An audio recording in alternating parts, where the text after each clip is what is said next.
Live. Everywhere. On netrootsradio.com.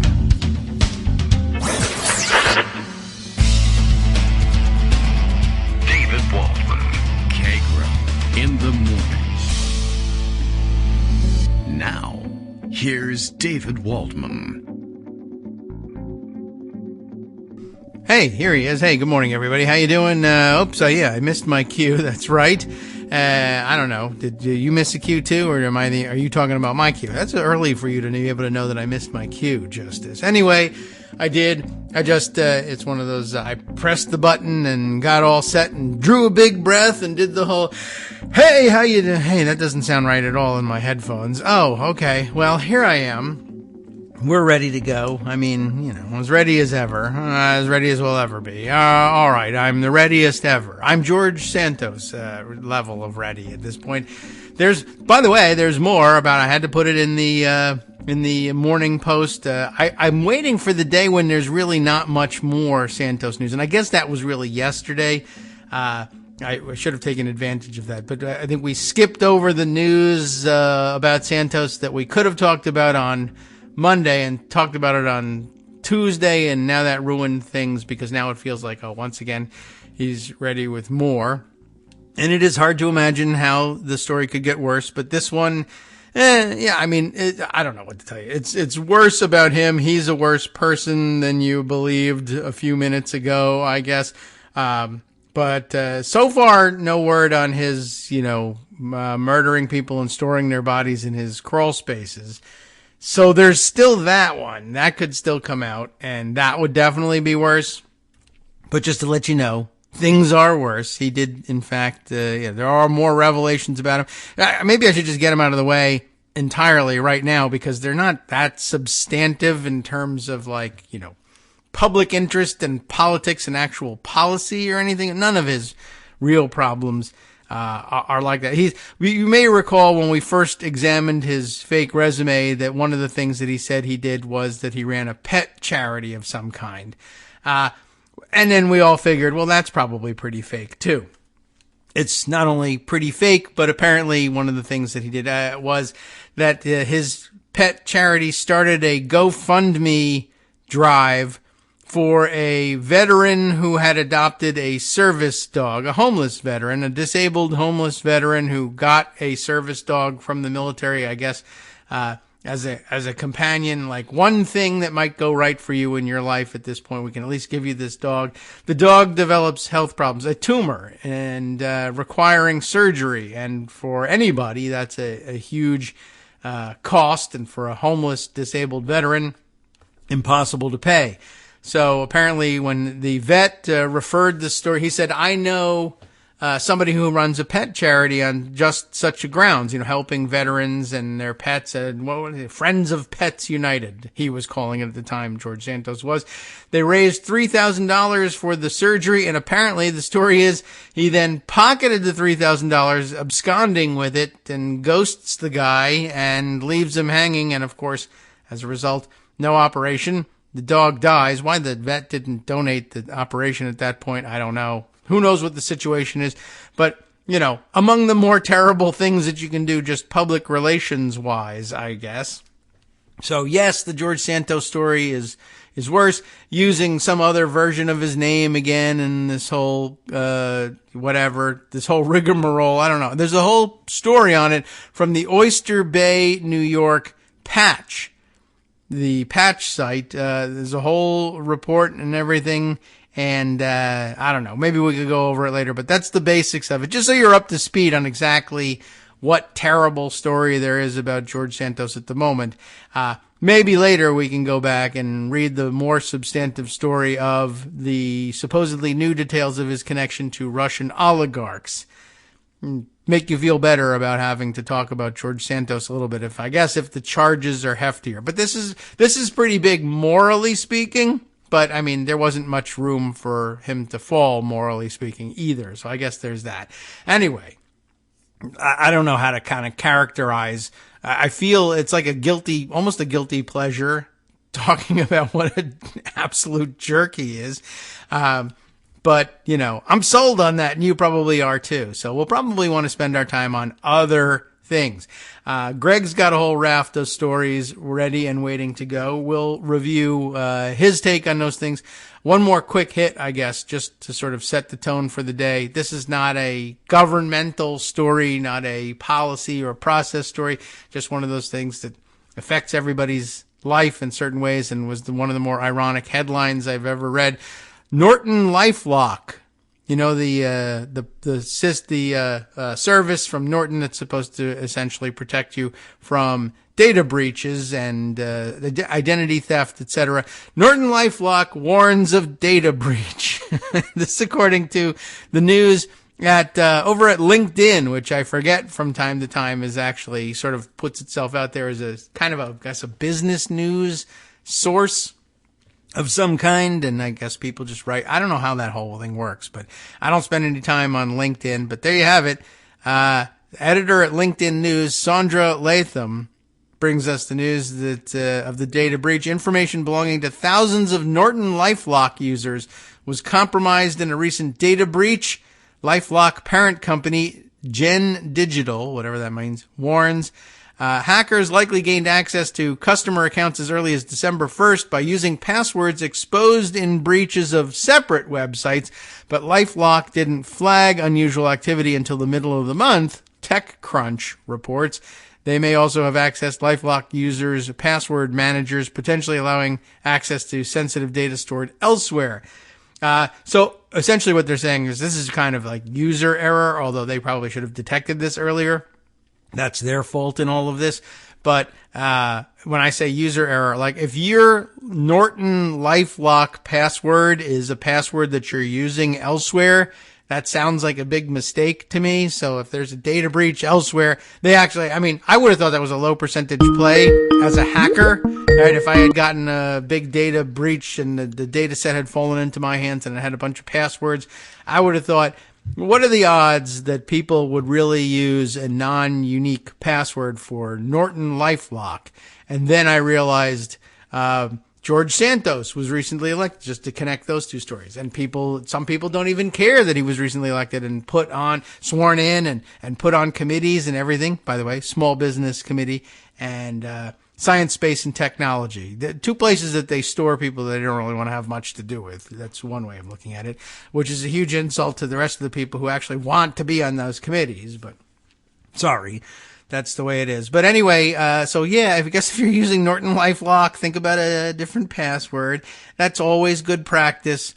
And, I don't know. I hate lecturing people about that because really, where do you even, I know there's apps that can help you keep track of all of these highly complex and hard to remember passwords, but then those apps get breached and you're screwed anyway. So I don't know what the answer to that is, but, it's that kind of day, finding out that Norton LifeLock has been hacked. All right. Well, here's Greg. He's got a raft of stories. We'll see whether his day is going any better than mine. What's the story, Greg? Good morning. So what's a story, Jerry? Yeah, right, exactly. Hey, Jerry. The thing is, I use Norton, but I don't use the LifeLock password manager part of it. Okay. Most of the really I just find most of the really complicated password manager programs actually suck. They're really hard to use. They're hard to set up. They're hard to. So I just don't use it. I use Norton to after I've already been invaded, let me know. Yes, right. Well, there's a role in that, right? And then I have a separate malware program, and between the two of them and the fact that I have a Mac, I've gotten by so far. The thing about passwords that you're supposed to do, firstly, don't use 1, 2, 3, 4, 5. Oh, right. And don't even use 5, 4, 3, 2, 1. And try to have a different password for each site. That's all. That's the thing. I mean, I'd read the LinkedIn story, but I forgot my password for that 6 years ago, and I haven't been on in all that time. That's true. A lot of times you can just put the passwords out of your head. There are a lot of things that would really fall apart if I had to recall my password. That's a true story, by the way. I can't get on LinkedIn because I can't remember the password, and I just have no interest in fixing that problem. Yeah, I think that's the case. I could set up another account. I think there's one computer. I'm just not interested. I think I have one computer in the house that has the password in it. And if I ever need to use it, well, oh shoot, I have to look somebody up. All right, I'll go to find that computer. It sort of works between the Mac operating system and Google being on both the phone and the computer. But I have an inordinate number of media sites, like Talking Points Memo, for example, that I can only read on the desktop. And if I try to read it on the phone, it says, well, you don't have the password. Well, I don't remember the password. It's like one of like 800 different media sites I can't remember. Right. And it might be, and it might be 1, 2, 3, 4, 5. It's that old, this site. Right. Well, or maybe it's so old, it's only 1, 2, 3, because I haven't even gotten to 4 and 5. And it's in Roman numerals on top of that. So it's really just a bunch of I's. Yeah, exactly. That's not a bad password, really. Who's going to guess that? I. All right. Well, no one used that. Easiest password I could ever think of. I forgot. Well, what do you mean you forgot? It's just I. Right. What do you mean you forgot? Yeah. So I forgot how many.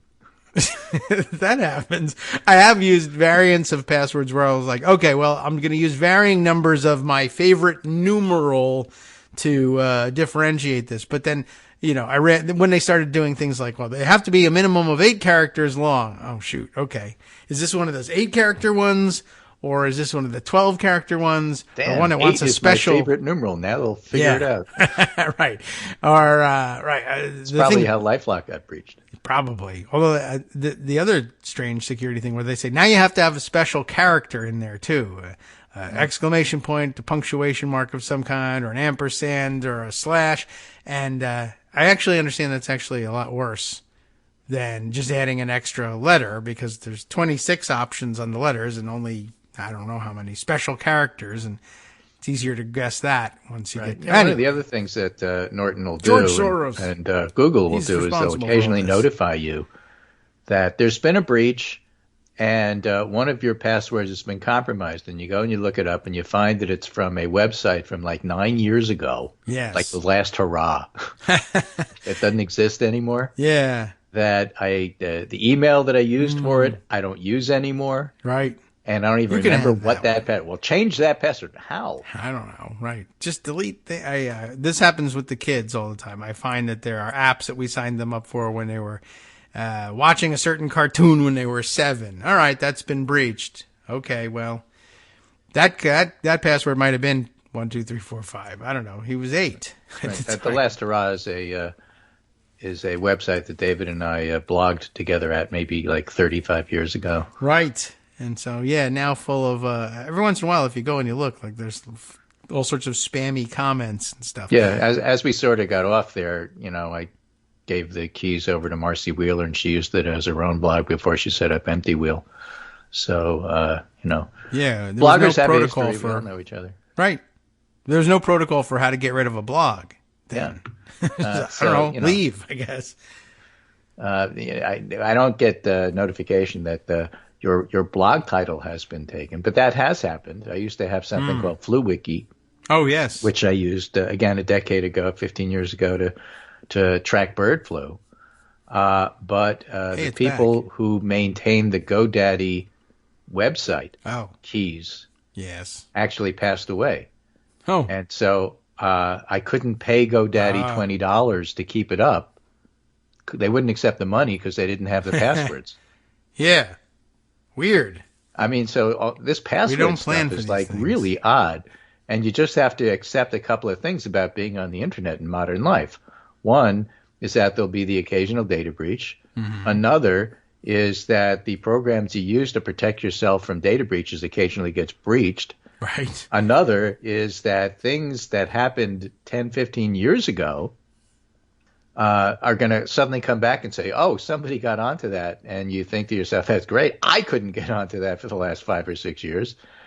And then, other things that will happen is that things will come up that you had forgotten about that somehow or other are now being used in a way that you have no idea anymore. Right. That FluWiki website, for example, I couldn't pay for and the $20 and therefore renew it, because I think you have to renew it annually or something like that. Yeah. So somebody else bought the URL and used it for some advertising, and that like died 3 months after they started it. And so there's still these ghost things out there that Yes. you may or may not be associated with that are going to come back to haunt you someday. Maybe. I hope I'm dead. I don't know. I hate having to say that, but hey, take your time with it. Hire yourself a witcher to try to, get rid of that sort of stuff. That's all I can tell you. Not So we're going to a talk about Mayflock. some stuff that's interesting to us, even though it's not interesting to anybody else. But then We again, just that's did what that. the show's all about, isn't it? We just did 15 minutes on it. I'm just proving the point. Yes. So today on the abbreviated pundit roundup, I noted it's a semi-slow week politically because Congress isn't here this week.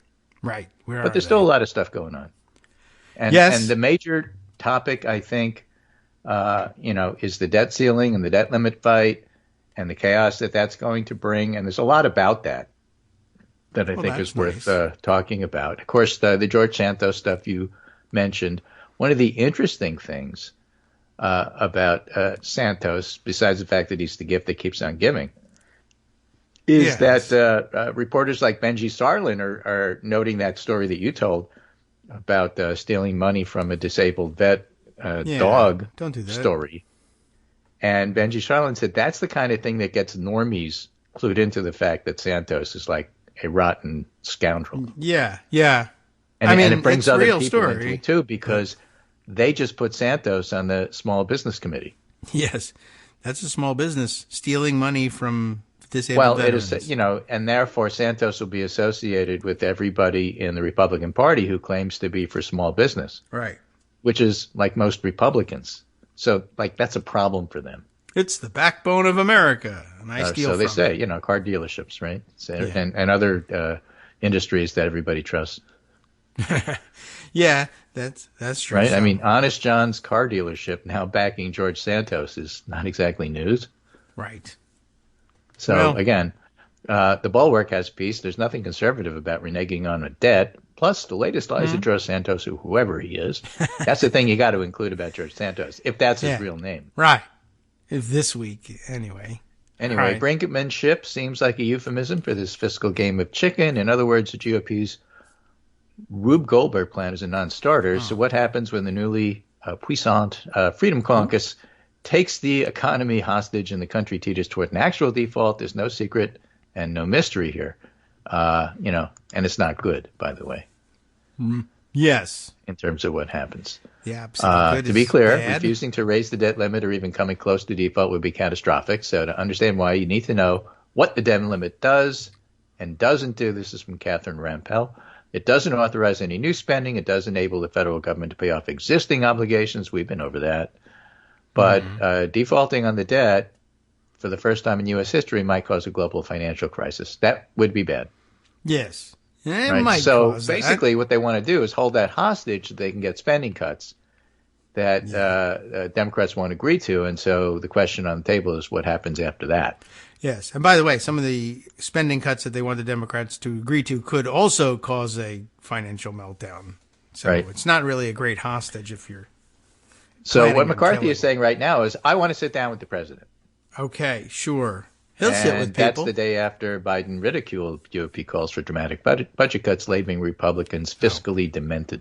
So Yeah. I'm sure those talks will go well. I mean, have a seat, but But there's if two you things want. about that. I mean, that's the stuff everybody knows. The things that I found that caught my interest this morning that I want to talk about. One is a very interesting thing in the New York Times, headlined by Ross Douthat. And the reason it's interesting is that he's merely asking questions. Oh, good. All right. He's not actually accusing anybody of anything. But reporters like Haley Bird Wilt and Liam Donovan, a Republican operative who knows what he's talking about, answer them.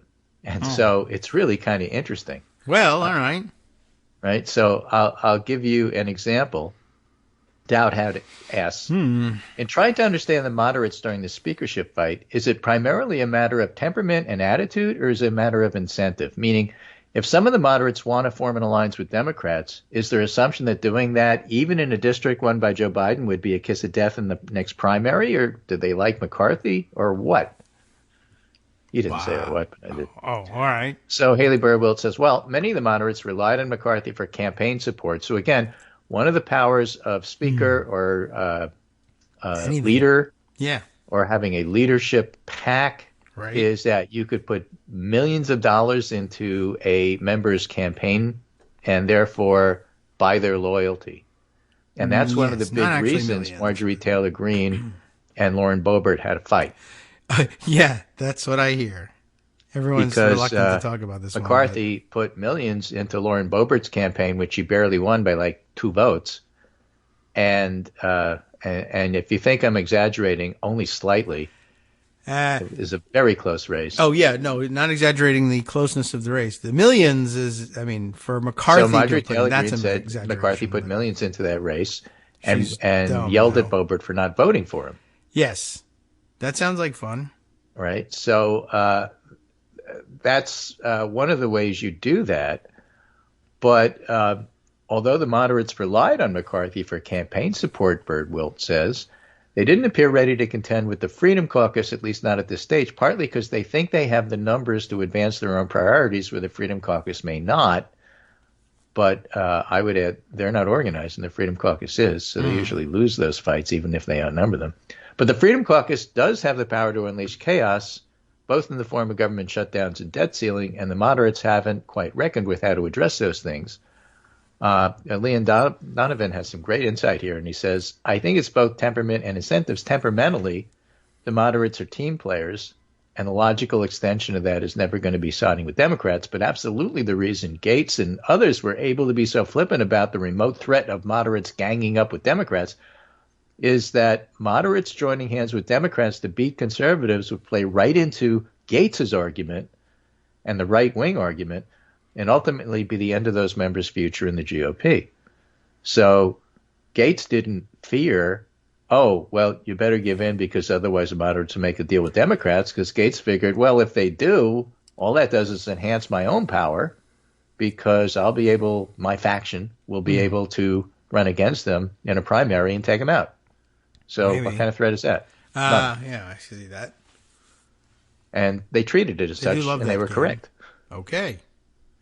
Right? And so Dowd says, okay, well, let's turn to the debt ceiling issue. A lot of moderates and market watchers seem relatively sanguine about this on the grounds that we've seen debt ceiling fights before. But Liam, you've talked a lot about how there's a big gulf between what conservatives consider the lessons of the Obama era negotiations and how the Biden White House remembers them. Can you talk about these dueling visions? And one of the things about Biden, which, you know, gets people on our own party annoyed with him and he's too old and this, that, and everything else, is whatever you want to bring up about how things used to work, Oh, yes. he was there. Right. Almost all of it. Just almost all. Well, what about that fight over when Gingrich? Well, Biden was there. Yeah. What about the Obama era? Biden was there. Right. So he's well aware of how these things work. Yes. Donovan says, this is the fundamental problem at play, a mutual comfort level based on shared experiences from the not-so-distant past that the sides took very different lessons from. For Republicans, the showdown in 2011 was a signal achievement of the Tea Party, staring down Obama and forcing cuts.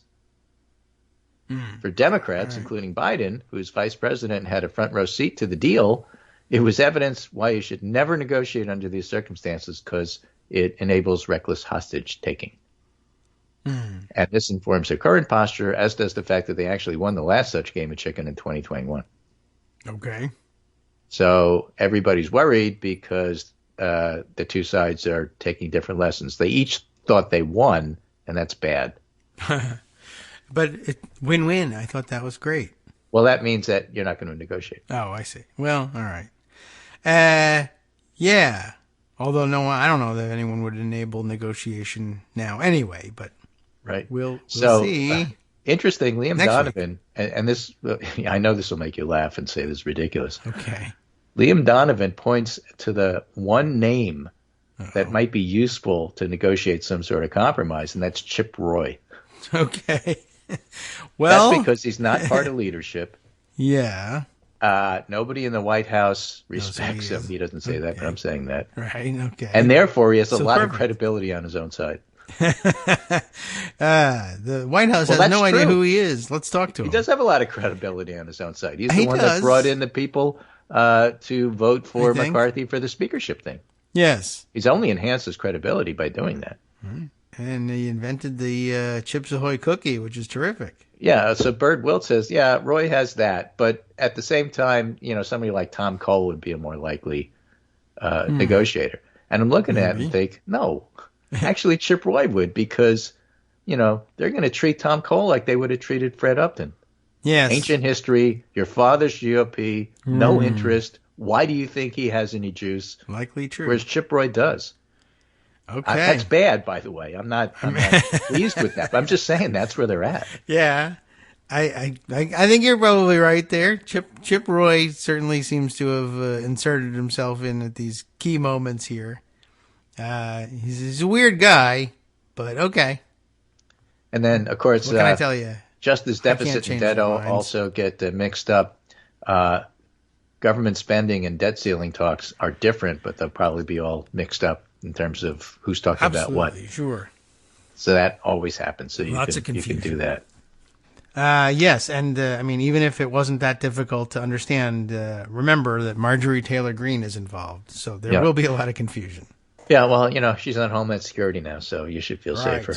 Liam Donovan says the debt limit and government funding are really the only must-do items. Any other legislative activities are elective and shouldn't be the source of too much drama. But the overall tone and tenor of the House oversight up into any decision to go after Biden stands to be the biggest point of disagreement. So the best thing McCarthy has going for him is a good relationship with Jim Jordan. Okay, I don't know where that gets because they're going to have to negotiate on what they, decide to publicly go after in terms of Biden and what they don't. Okay, I wonder how much. We'll see what their relationship is like, or whether other people force more. The big problem isn't that McCarthy's going to find a way around it. The problem is they're going to get what they want and then find out it doesn't mean anything. No.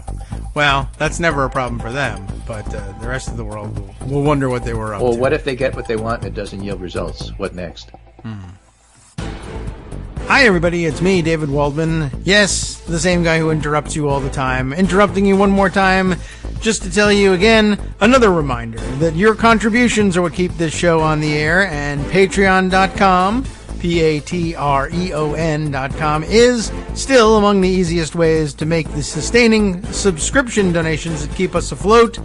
Are you ready for the pep talk about how our Patreon campaign is still going strong and growing? Well, too bad. Yeah, the plain fact is we actually are headed in the wrong direction, and whereas we once had about 175 monthly patrons, we're now actually down below 150. Time to recruit some more. Not exactly the kind of news I wanted to share, but there it is. For those of you in a position to support the show, Patreon.com does make it easy to make those secure, recurring monthly contributions to do so. Patreon.com/KagroX gets you straight to our donation page. We've been through a lot together. The worst of the pandemic, we hope. The worst of the insurrection, we hope. So go ahead and treat yourself. You don't need an excuse. Give yourself the gift of a little something you enjoy in life. Support the show. And of course, if you happen to prefer using PayPal or even the Square Cash app, we're up and running on those options too. So thanks again, everyone, for all your support. We couldn't, or at least shouldn't, do it without you. Hope you'll be on board soon too. Thanks for all your support.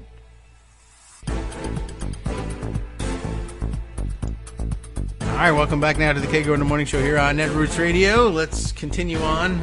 I'm sure other things are happening. I keep reading. They fill newspapers every day.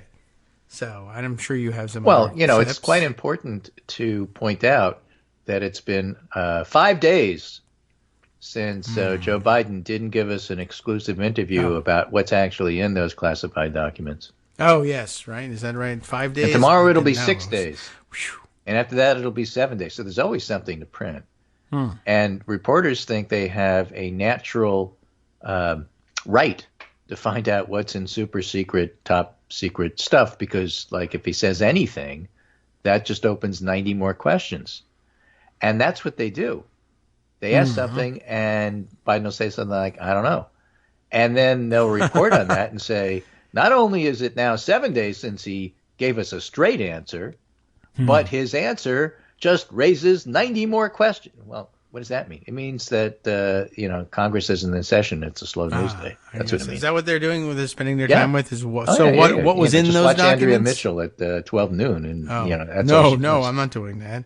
Well, I'm just saying I do it so you don't have to. Yeah, well, thank you. And when she gets, tired of doing it, then she brings in Kristen Welker to do it.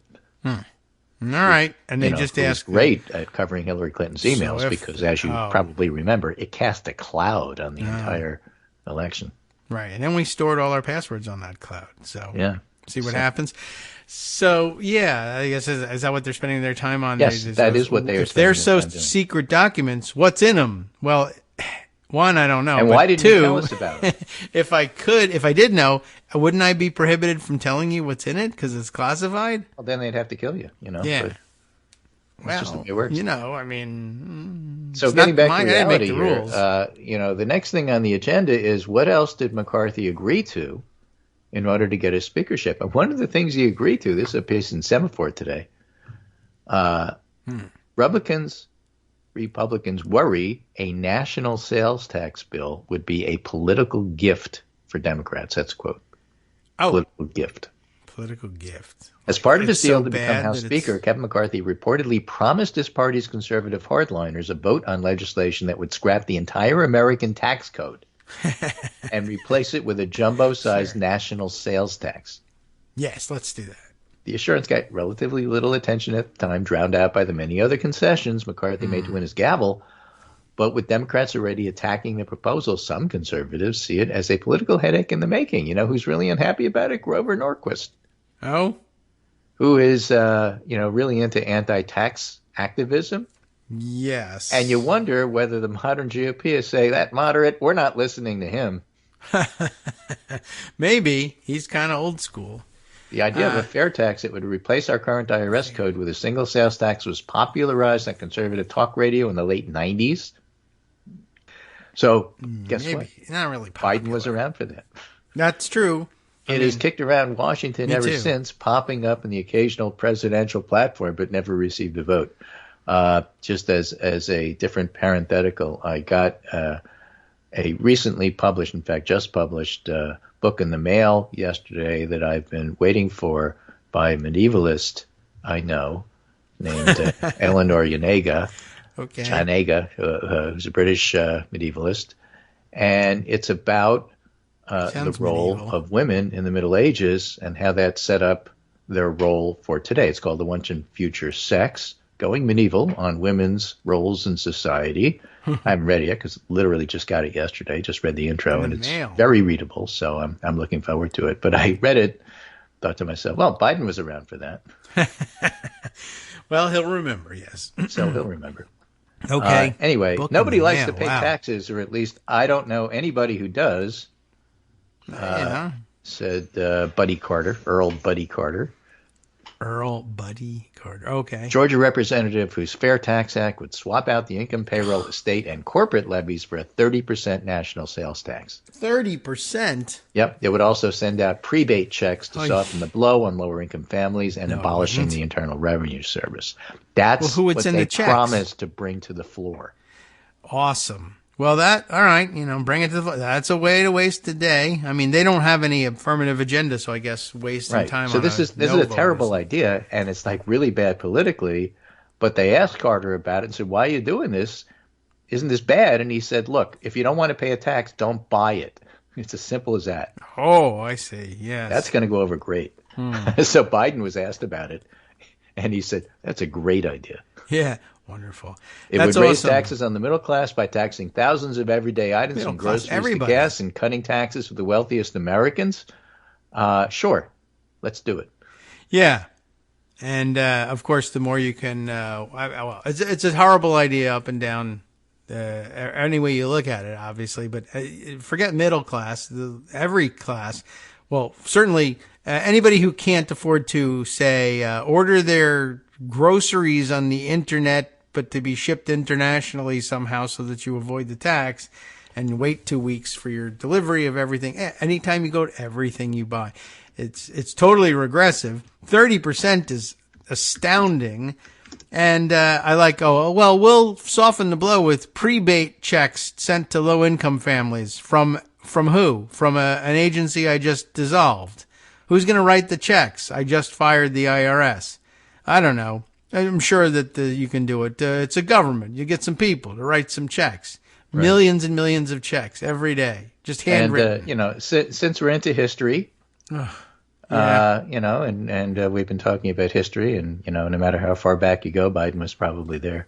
This is an LBJ story, which for all I know, Biden was there. Yes, sure. On screwing pigs. You remember this, a famous story. When Lyndon Johnson wanted to spread rumors that his opponent had sex with pigs, and aide told him he couldn't say that because it wasn't true, to which Johnson replied, I just want to make the son of a bitch deny it. The original, I'm just asking questions. I'm just asking questions, right? Yeah. So I bring that up because one of the other articles from Semaphore, in addition to the fair tax idea, is this piece. Pigs. George Santos denies swindling a disabled veteran while their dog died of a tumor. I just want you to know that. All right. Well, as long as he denies it. I just wanted to make the son of a bitch deny it, and now I did. Yeah. So, it was important to bring that up. Yeah. I don't know how the pigs got into it, but it's all right. Well, it's a famous LBJ story that Biden was around for. So this is a Talking Points memo, members-only article. So, people who aren't members might not be able to read it, but you can read the headline. You could steal Greg's password and read it. Yeah, if you could find it. Right. Get us steal it. Let him know what it is. That's true, because I don't know what it is. It's a good thing somebody knows. That's right. My attitude about all of this. That's very healthy. Get a spine. Trump's a crook. Biden's not. They could steal your identity. Well, at least somebody knows who I am. Right. I want to be remembered by a hacker. So, all right. So Biden's What's not. Our theory? He's not a crook. All right. Trump's a crook. Yeah. Well, that's true. I think. I know that the Republicans think it's the opposite. They are living in that other parallel world where Biden's the biggest criminal in history. They do say that. They literally say, he's the most corrupt president ever, don't you? This is where they live. Right. I was heartened, he says, to see this concise description of the issue from the defrocked conservatives at the Bulwark. Quote, this is really bad because people are too dishonest or too stupid to grasp the difference between Biden's documents and Trump's documents, which may or may not be true. But again, I think we went over this with John Storr and the editorial board on Monday, and if we didn't, we should have. Basically, we talked about the parallel with withdrawing from Afghanistan, that all the pundits said, oh, this is going to matter tremendously, and it turned out it didn't, at least politically, at least in terms of elections. And this is going to fall in the same category. The Post had a editorial about how this makes it so that Trump won't be charged with Mar-a-Lago, which is like incredibly stupid. It seems kind of backwards from most of the analysis I've seen. Well, the political has nothing to do with the legal. True. And that's the legal stuff about refusing to acknowledge that you had it and then when caught refusing to give it back is an entirely different thing altogether. If anybody needs reminding of it, apparently the Washington Post does. So, that's part of the thing. Moving on to other things that, I find interesting for reasons which I can't explain, but they just seem interesting to me. We'll try and find those reasons. How about re-electing the RNC chair, which is going to happen in 10 days? Is that right? Okay. So Romney McDaniel, who doesn't use Romney anymore, will be re-elected. And there's several interesting things about that. That in and of itself is not interesting. But first of all, why would anybody want to run? That's a good question. And why would anybody want to vote for her? And I find both of those sort of interesting. They're different questions. Yeah. Well, some people, the people who are on the and what do they do committee anyway? Are forced to vote for this. It's their job. On this show, we always go back to what does this committee actually do? Yeah.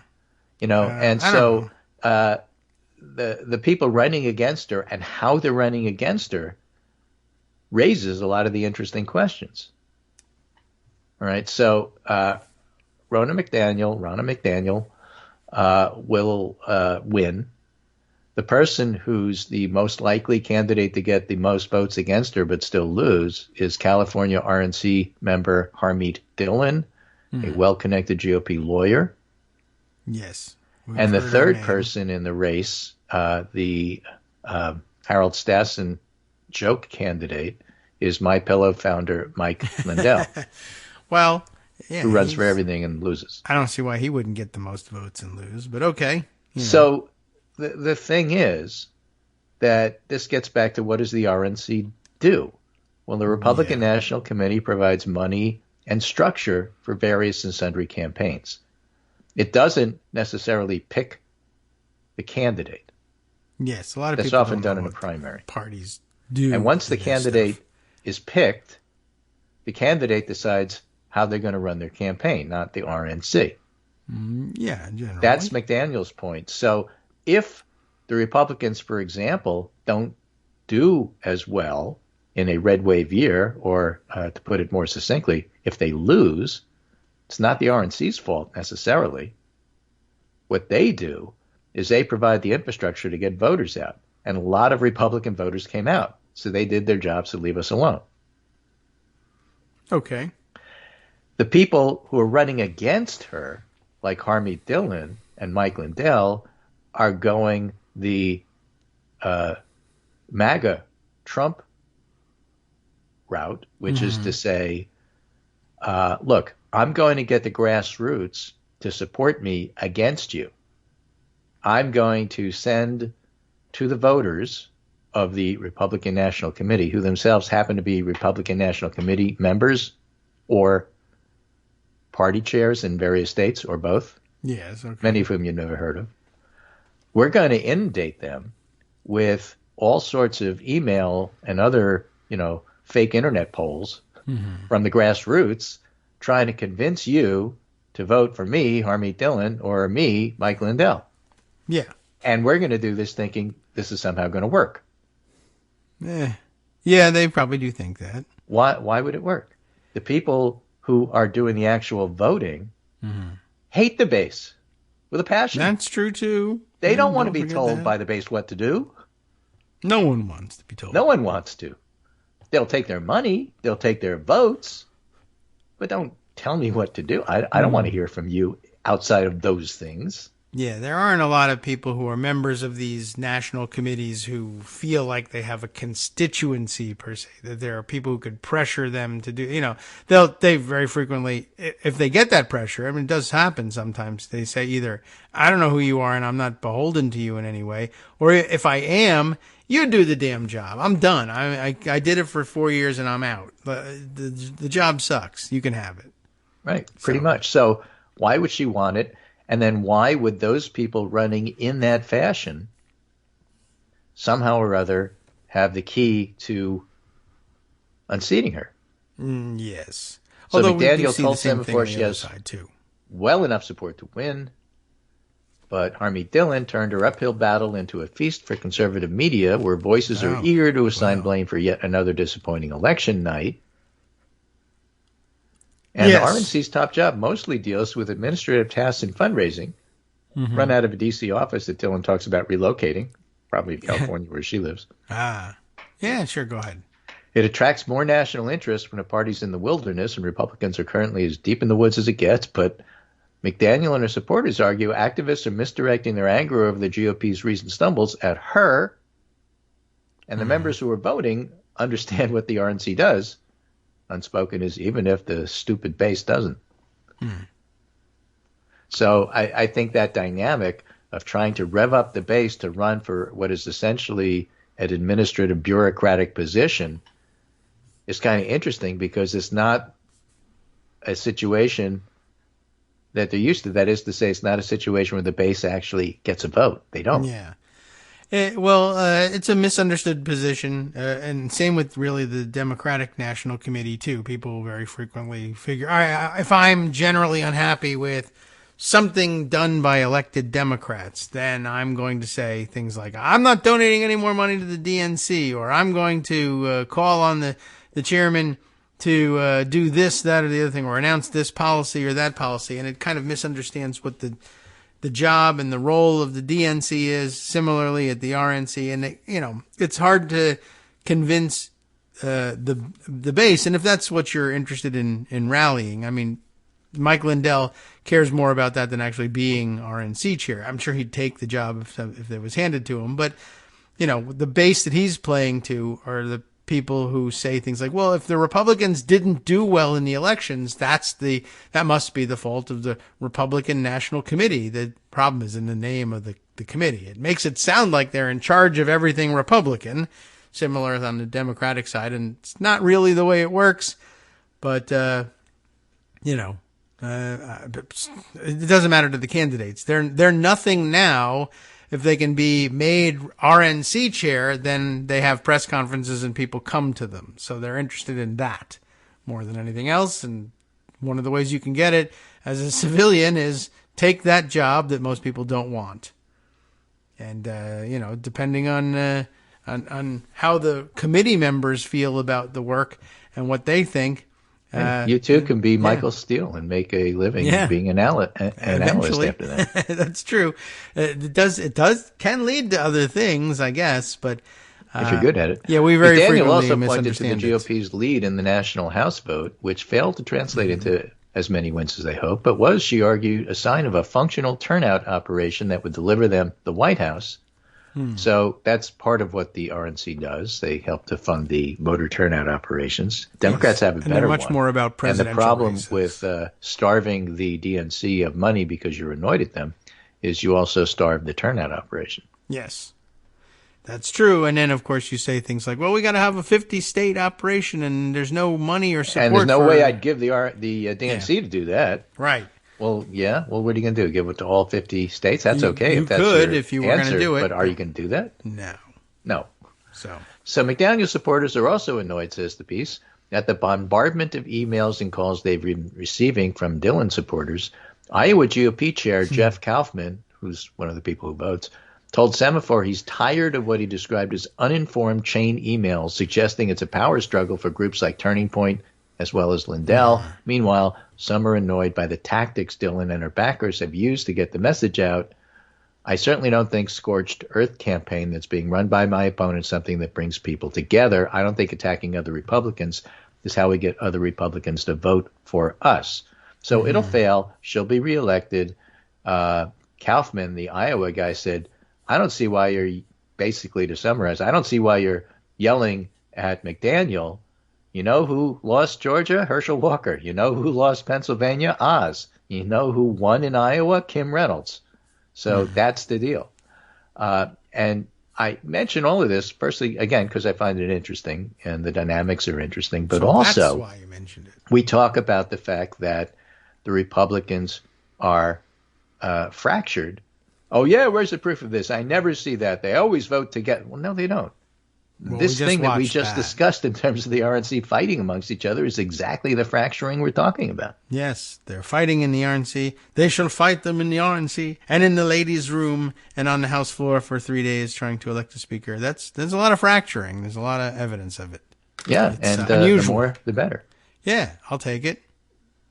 It was pretty good. So Dave Weigel's view, Shelby's view, the other author, how did an election with just 168 voters become an obsession for the grassroots right? Because Harmeet Dillon made it that way. I mean, they're not doing the wrong thing if they think. I mean, for an outsider to usurp the role, essentially. I mean, there's at this late stage too. I mean, she's done nothing to try to lay the groundwork for taking control of the RNC. I don't think. I mean, I'm not monitoring what she does. And she is a RNC member from California. So, I mean, she's got a better claim to trying to pressure the members into voting that way than Mike Lindell does. He's just saying, I have nothing to do with you at all, but won't you import me from the outside and make me RNC chair because reasons? I'm famous. It's just hard to do outside pressure on a secret vote that you don't participate in. Yes. I mean, he seems hopeless. Dillon, I mean, she is an RNC member, isn't she? Or is she a state No, she is. chair? I think she's an RNC member. So, I mean, I think that's one of the reasons why she'll do better than Mike Lindell in the vote. That's the reason. Okay, now we've put it together. Right. I wondered about that because, Mike Lindell thinks he's a famous guy among the rank and file of the Republican Party, and I guess he is. And Dillon isn't, but at least she's got the advantage of I'm part of this structure. I can ask my fellow RNC members to change their minds and vote for me, but apparently she's not doing a very convincing job of it. Right. And if you also misunderstand the structure and what the RNC does, having served on the RNC, then that's probably not going to inspire a lot of confidence in you either. Right. So, hey, give it a try. One other thing that's worth noting here, besides Matt Schlapp being sued by the guy who he allegedly molested. We haven't talked about that at all, which is fine. I'm just telling you it's out there. That's what Schlapp said, nothing like this happened. And the other guy said, oh, yeah, I'm suing you over it. Yeah. Wow. Schlapp. So finally, that Discovery, name let's find out, because I have all these texts and people I told, and, like it really happened. Gosh. Okay. I mean, I guess he's just counting on the post-shame society saving him. Yeah, I suppose. And then, of course, there's the election fraud conspiracy behind plot to shoot at New Mexico Democrats' homes. I think you covered that the other day. I did mention it. New news came out yesterday. He orchestrated a plot to shoot up the homes of 4 Democratic officials. So he didn't do all the shooting. He hired people to do the shooting. Outsourced. But he had lost the state House seat by 2-1 and complained his defeat was rigged. And that's really why it's notable. Yes. I mean, there's always nutcases. But the point is, this is very much mimicking the Trump line about elections being rigged, the Carrie Lake line as to why she's still governor. Because everything was rigged and I'm the real governor. I don't have the trappings. I don't live in the mansion. I can't offer executive orders, but I'm the real governor and you should treat me as such. Shadow governor. Yeah, well, it's a very troubling storyline. Well, how are the two connected? The two are totally connected, and one should bother you just as much as the other, even though only one involved shooting. Well, crazy is crazy, and you never know when crazy turns into shooting. That's one of the problems with crazy and shooting, really. Right. All they true. go hand in hand. Also, it reminded me of something that I had forgotten about until recently. Just another situation where more proof that every Republican accusation is a confession. I was reminded of murdery Trader Green's speech back in, as it turns out, like October, I think, where she gave a, MAGA rally speech in which she said Republicans want or Democrats want Republicans dead, and in fact, the killings have already started. It was a weird line from out of nowhere, and everyone was wondering what she was grabbing it from. But as it turns out, one, no killings had started at that point, and there weren't any in the offing. But as it turns out, once again, in the end, there was such a story. Republicans were, in fact, attempting to assassinate their Democratic opponents. It just hadn't started yet. So she was wrong about it starting and wrong about the direction. But once again, every accusation turns out to be a confession. I bet everybody forgot about that little accusation she made. Yeah, speaking of confessions, that's a reminder that there's a Proud Boy trial going on. Ah, yes, right. Right? The Oath Keepers is over. Mm-hmm. They were guilty. Yes. The Proud Boys, probably the more important of the two trials. And that's ongoing, and let's see what's going on, because they were we want violence. Yes, that's their thing. And the Oath Keepers are a little more cagey about it, but not much. They don't like each other. The Proud Boys just like to fight, and they think it's fun, and they like to portray that they don't care if they go to jail. So now we'll find out. Yeah, now we will find out. Unrelated, but of interest, Tom Bonia has a very interesting thread here, where he's looking at what happened in Florida in 2022. And he says we have 98% of individual vote history reported from Florida. And he does Target Smart and Target Early, and the guy that looks at early voting and what it all means. GOP turnout was 104% of 2018 totals. And at that point in 2018, the GOP had a plus 1.5 lead. Mm-hmm. Democratic turnout was 80% of 2018. And the resulting electorate in 2022 was plus 12 GOP. So if you wonder why we got clobbered, our voters didn't show up. Turnout among women, younger voters, voters of color was quite low, in many cases even below 2014. Every Democratic group experienced bad turnout. And then he says, I'll drop this tweet in the thread. for those who are seeking an explanation, but I'll get back to it in more detail later. And he says Democrats weren't talking about the economy, people said. But the difference between Michigan, Arizona, Pennsylvania, Nevada, and Georgia, where they showed up, and Florida, New York, and California, where they didn't necessarily, wasn't prioritizing economic messaging. The clear difference is strong Democratic turnout in the states where Dems did well, awful Democrat turnout in the rest. Why that is remains to be seen. So whether it's go out the vote, whether it's a good candidate, Charlie Crist doesn't exactly inspire people to turn out for him. Whether it's a completely moribund party that Florida has, I'm interested in what his analysis is because there's a lot to be said about what's going on there. Well, we certainly need to know, but I guess we don't still. So, how about this? Can we say if it was 104, 105%, can we say that's fraud? How could you have 105%? Well, that's what Mike fraud? Lindell says. He wants to investigate all those states where Republicans won because, there must be fraud going on. There must be. You can't have. And I'll leave you with this observation from Drew Savicki, who says, I think DeSantis would be much more beatable than other Republicans because basically he's super unlikable, obsessed with social issues, and he's just weird. Yeah, I agree with him. Should be 100%. Yeah, 105%. Right. You just have to show up to do it. And I guess so. The how weather does that happen? Again, let's get back to RNC and what they do. Drew Savicki says the replies to this are funny. Look at the 2022 results. Florida was so massively right of the nation, but DeSantis outspent Crist by over $100 million. Okay. Candidates who ran on the same culture war BS lost around the country, but you can't be outspent like that and win. That would be awfully difficult to overcome. So that's part of the reason why Democrats did as bad as they do. So, that money matters. And so if you don't pay for infrastructure and you don't get out the vote and you start doing this the week before the election and you don't, tend to your base, stuff like this happens. Now, that doesn't mean that that's the only answer. You can do all of that stuff and still lose. But if you don't do all that stuff, you're going to get clobbered, and that's what happened in Florida. Yeah, well, I wonder what can motivate. Certainly better candidates could help, and having a coherent party. I think that Ben Wickler should clone himself and move down to Florida and rebuild the party from the scratch. Is he old enough to retire yet? I don't think so. I don't know. He's like 32 or something. Good enough. So yeah. Yeah, some people. Right, move to Florida and or you know what? Do like Chris Rufo. Just take a job in Florida and stay where you are. You can always do that. All right. Anyway, we'll continue tomorrow and we'll see if other things come up in this otherwise slow news week. Yeah, that's right. We'll hope that George Santos doesn't try to help any old ladies across the street between now and then. But don't worry. Whenever it was, Biden was there.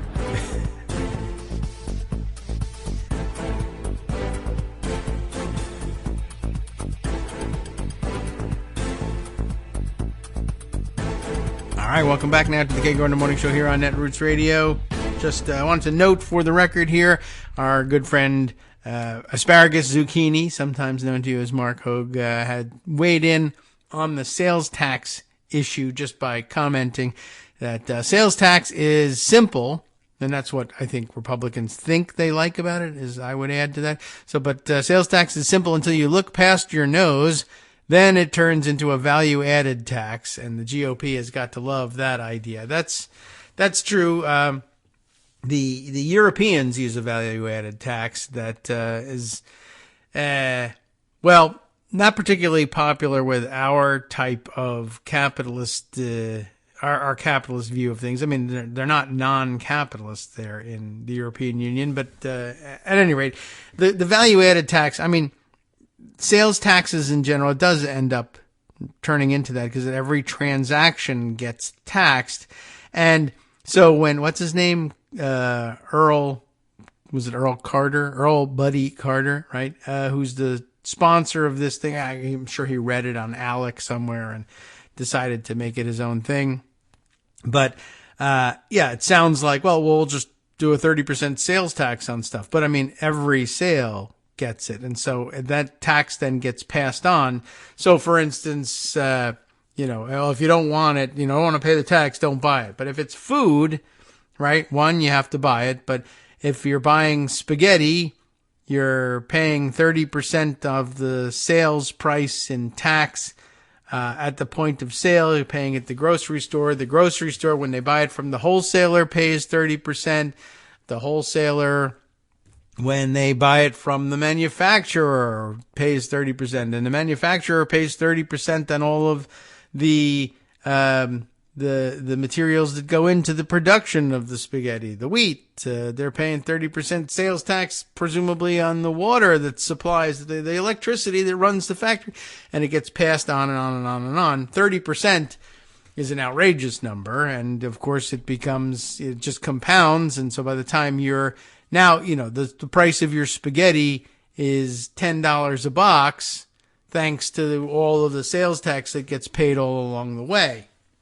And it's not so much a matter of, if you don't want to pay the tax, then don't pay it. It's, I can't afford to pay the tax, so I won't pay it, and I can't buy anything. It's one of those things that compounds itself inside the economy. So, yeah, I guess if, given that they're looking to tank the economy with a debt default and just generally thinking, well, the more we tank the economy, the more it'll end up getting blamed on Biden. I guess in that sense, they might go along with it.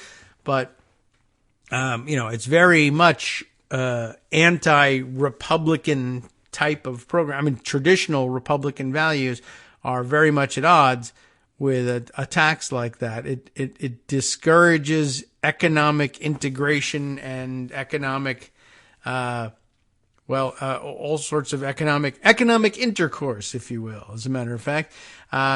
It discourages every transaction that there is. And of course, as the wealthy look for ways to evade it, there are a number of workarounds available to them, but we don't know what they are at this point, because we don't know what this bill does and doesn't do, because no one's ever given it a serious look. But I mean, if they're actually serious about enforcing it, then of course you're going to need an agency that will do that and collect it. And if you're going to have prebate checks, certainly people who would be processing those things and maintaining the accounts and writing the checks and processing all of the claims, et cetera, et cetera. But, basically the concession from Carter that there needs to be prebate checks issued up front is an admission that the system doesn't work as designed. The simplicity of it is supposed to be the attraction, and he's already writing gigantic complications into it. So that should tell you about the wisdom of the actual scheme, and really should be all you need to know about it. But besides that, there's a very anti-Republican bent to it, a tax scheme that discourages economic integration and economic intercourse, the use of any kind of trading in the economy. The more times an object or item changes hands, that generates income generally under our normal system. And yes, income is taxable, but at a much more reasonable rate, and with so many deductions and write-offs that they still facilitate more or less frictionless transactions. This is a giant engine of friction applied to every transaction in the economy. But of course, it wouldn't be applied to every transaction, would it? If you sell your stocks to, build yourself a compound in Abu Dhabi, 30% of that sales should be rung up to the government. But of course, people will say, well, that's not the sort of sales tax that I thought that they meant. I thought that was just stuff you buy at the grocery store, or if you buy a car or whatever, then you pay the 30%. Not if I own something and I sell it already. The buyer would pay the tax. Well, maybe not necessarily. That's a point for negotiation. In a sale like that, you'd have to figure out who pays the tax. And even if you both pay 15%, you're probably not going to be happy about it. You're probably not going to pay it. And we'll probably need an agency that'll come around and be empowered to collect it from you, because if it's just a tax you can walk away from by saying, I didn't think they meant me, then it's not going to raise anything, which may or may not be inconsistent with Republican values after all, now that I think about it. Anyway, so I guess the more likely thing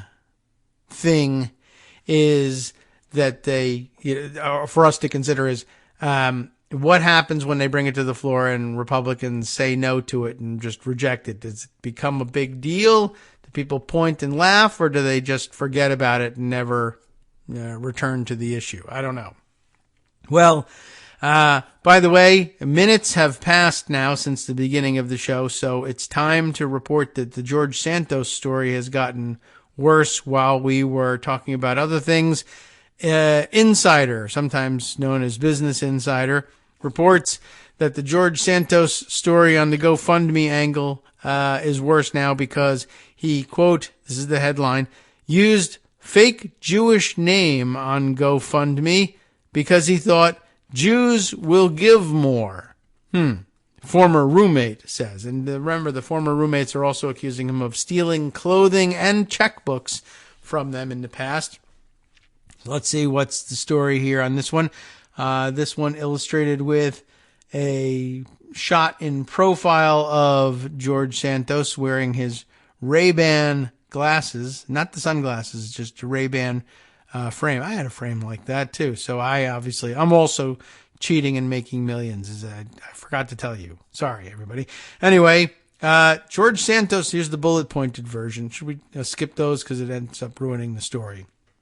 Let's read the narrative. A former roommate of Representative George Santos said that the embattled congressman used a Jewish-sounding last name. I don't like the bent of this story already. Jewish-sounding last name to try to raise money for a questionable GoFundMe page. Gregory Morey Parker, who previously lived with Santos. Santos is into, I guess, hyphenated last names. Gregory Morey Parker, who previously lived with him, told CNN's Anderson Cooper on Tuesday that Santos used several aliases during their time as roommates. Morey Parker said he primarily knew Santos, who has listed his full name as, remember, George Anthony DeVolder Santos. He says he knew him as Anthony DeVolder. That's interesting. It must be real shock to have a relationship with somebody and then see them run for Congress under a totally different name, completely different, like first and last names. But yeah, it was a part of their name, I understand. But the former roommate, anyway, said that Santos also referred to himself, and oh yeah, I did see this mentioned yesterday, and I wasn't sure what the hell the people were talking about. Then I forgot to put away the tweet, and I couldn't look it up. But the former roommate said that Santos also referred to himself as Anthony Zebrowski, which he spelled two different ways, with an I on the end or a Y on the end. Zebrowski, a name the now New York congressman reserved for use in his Friends of Pets United GoFundMe venture.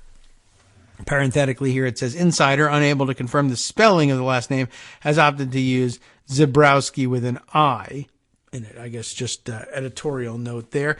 But by the way, I just wanted to mention to you that I always thought that, well, we all thought everything about him was suspicious, and we figured his pet charity, which was mentioned in the first go-around of his fake resume story, was probably fake too. And then I think we probably commented at the time, just, dopey name, but, whatever. I mean, this show's name is Kagro in the Morning. That's pretty dopey too. But remember, Friends of Pets United. That is pretty generic. Although, didn't we read the other day that he was also at some point claiming to have started a Trump supporters group for, an LGBTQ Trump supporting group, but it too was called something like United for Trump. He just doesn't like to put a lot of energy. He puts energies into his schemes, and he makes up more names for himself than he does for his organizations. He puts more time into it anyway.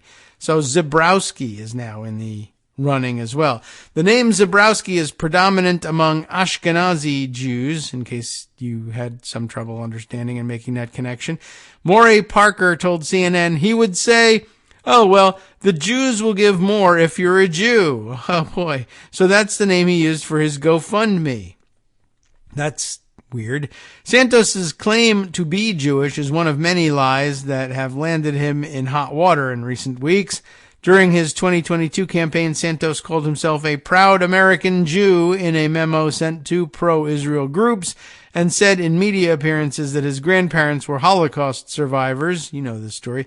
CNN reported that conversations with multiple genealogists disproved the Holocaust ancestry claim, and the Republican Jewish Coalition said in December that Santos had personally deceived them about being Jewish.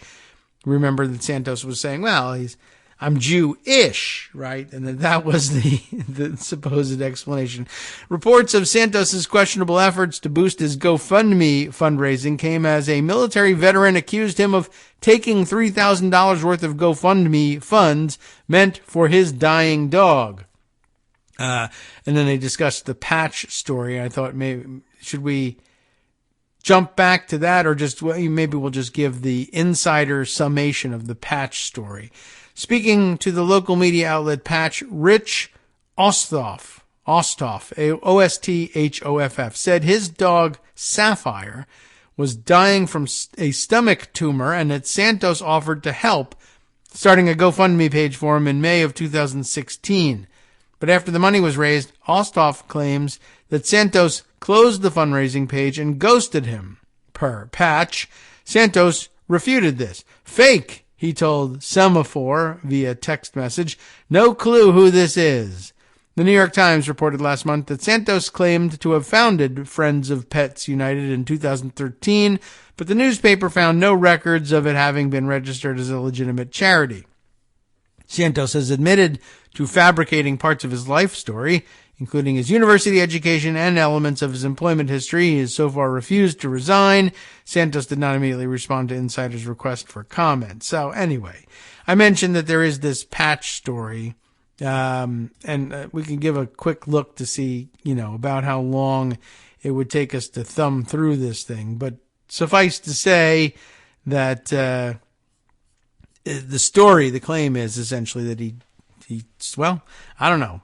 Do we really want to look at it? He started the charity, or started the GoFundMe page, and I guess this guy just figured, well, I don't really have the resources to start my own GoFundMe page, and this guy appears to be capable of raising funds, so I guess I'll let him do it, because who would steal the money from a charity cause like that and then ghost me and then end up killing my dog?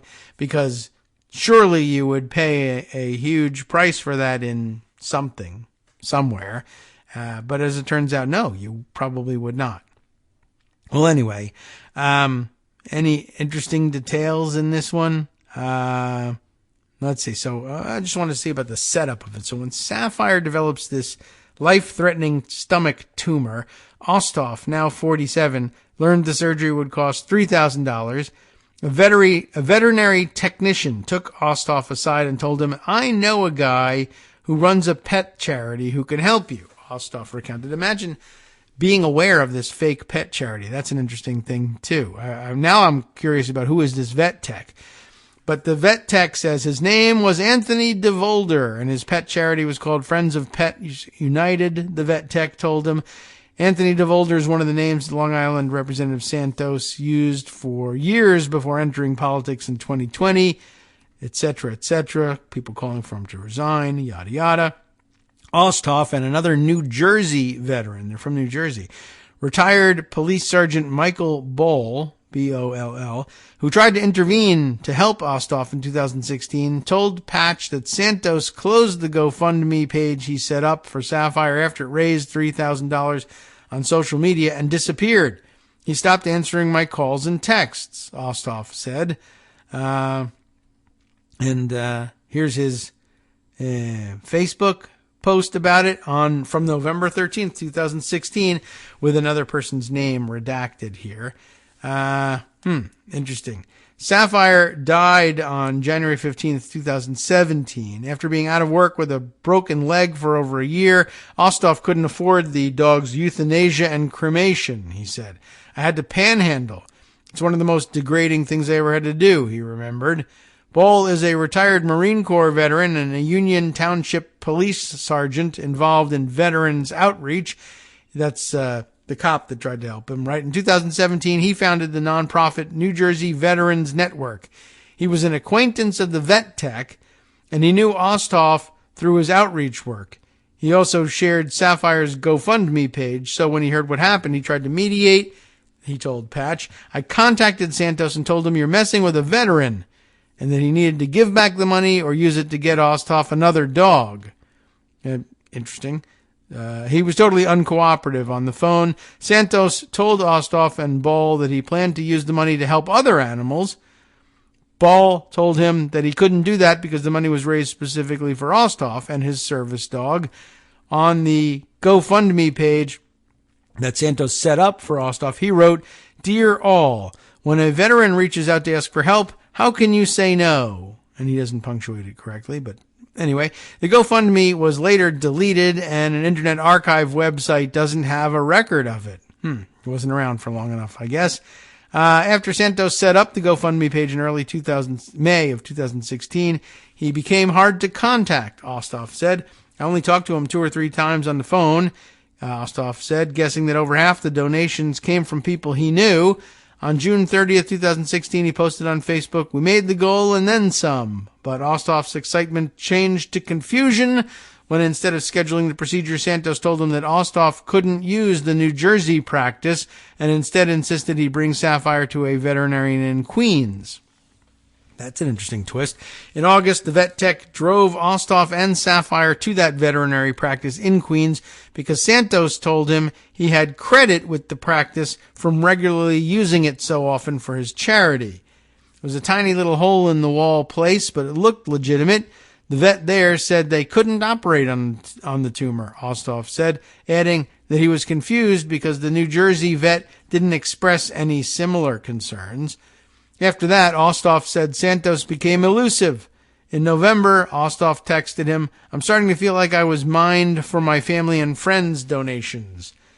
He had one final phone conversation with Santos, who said that because Osthoff didn't do things my way, he put the GoFundMe money from Sapphire's fundraiser into the charity to use for other dogs. On November 13th, 2016, in text Osthoff showed Patch, he urged Santos to let him take Sapphire to another vet, saying, "My dog is going to die because of God knows what."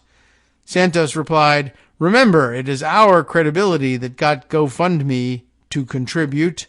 We are audited like every 501c3, which he isn't, and we are with the highest standards of integrity." Whatever that's supposed to mean. That's just poor writing. Sapphire is not a candidate for this surgery. The funds are moved to the next animal in need, and we will make sure we use of resources, that's as it appears, to keep her comfortable. Okay. Well, they didn't even do that. Santos said in a text message that he would take Sapphire for an ultrasound, but Osthoff couldn't come. And it couldn't be done at the New Jersey office recommended by the Howell Howell, New Jersey. That's the town they were in.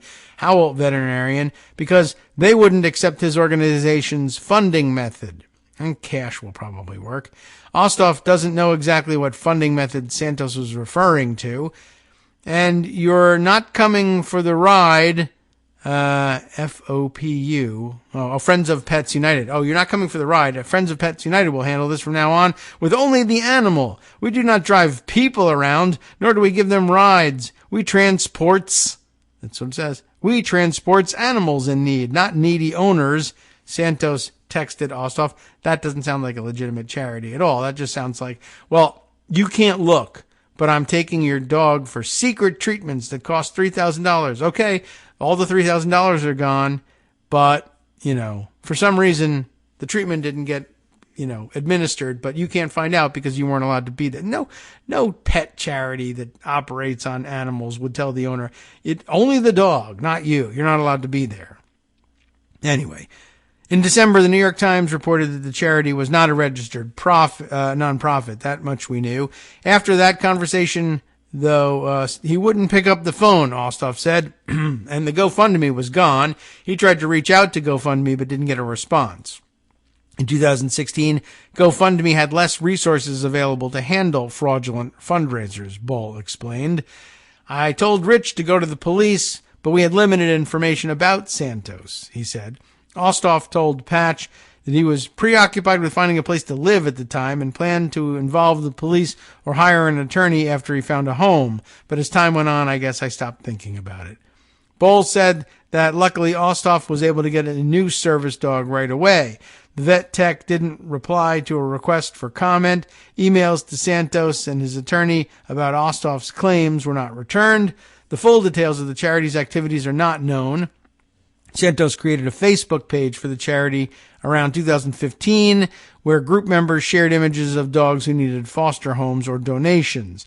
The Facebook group was archived around 2020, according to Barbara Hurdas, who met Santos when she worked with him at Dish Network call center in Queens in 2011 and remembered him starting Friends of Pets United and sharing it on social media after he left Dish in 2012.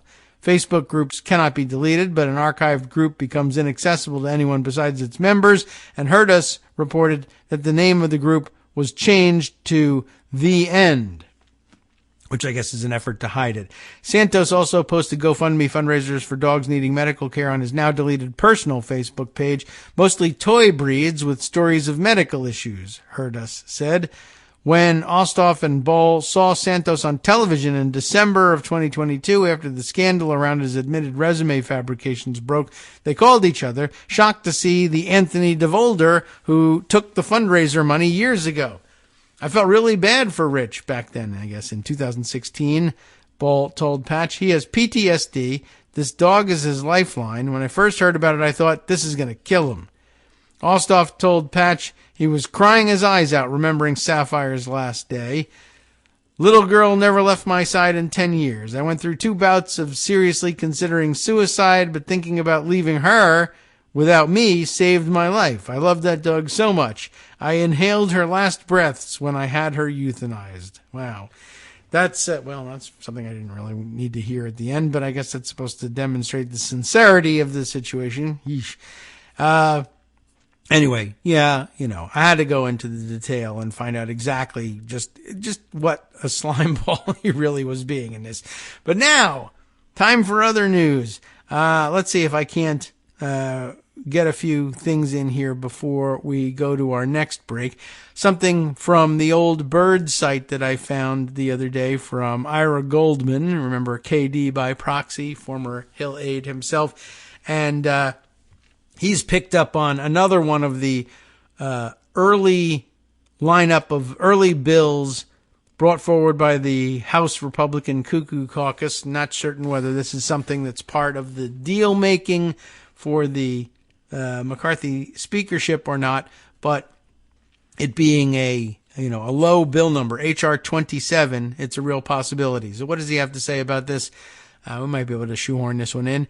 The tweet thread begins, as at least one of you noticed, one bill on the House Republicans' priority list, H.R. 27, the so-called Prosecutors Need to Prosecute Act, had been headed for a vote last week, but then was quietly pulled. It's interesting that they've only been in session for 1 week and they're already pulling bills from consideration, which I gather might end up being the fate of the Fair Tax Act, too, when they realized that things just not going to pass.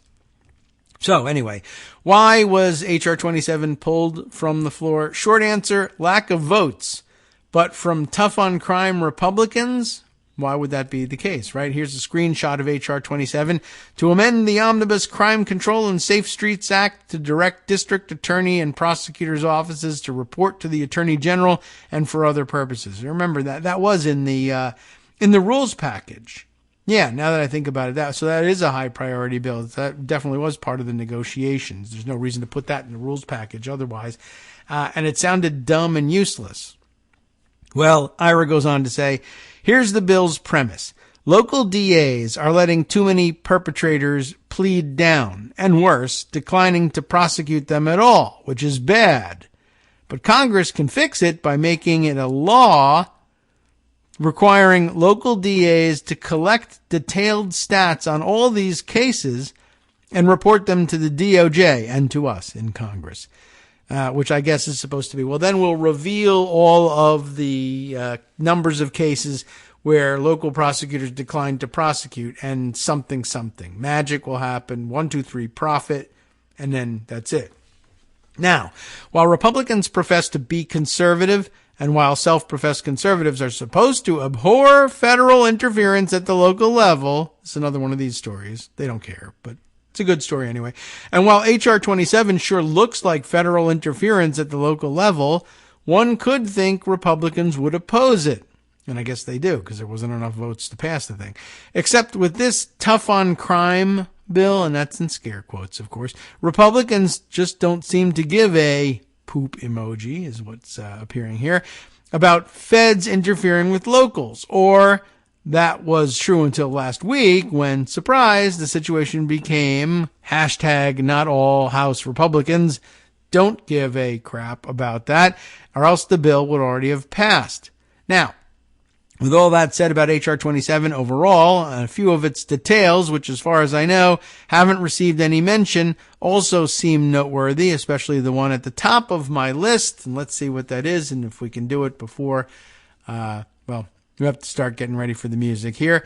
These are, first, by name, the violent crime and property categories for which the FBI collects statistics from law enforcement agencies across the country under the Bureau's Uniform Crime Reporting Program. That's what the mechanism you would use for the reporting that's required.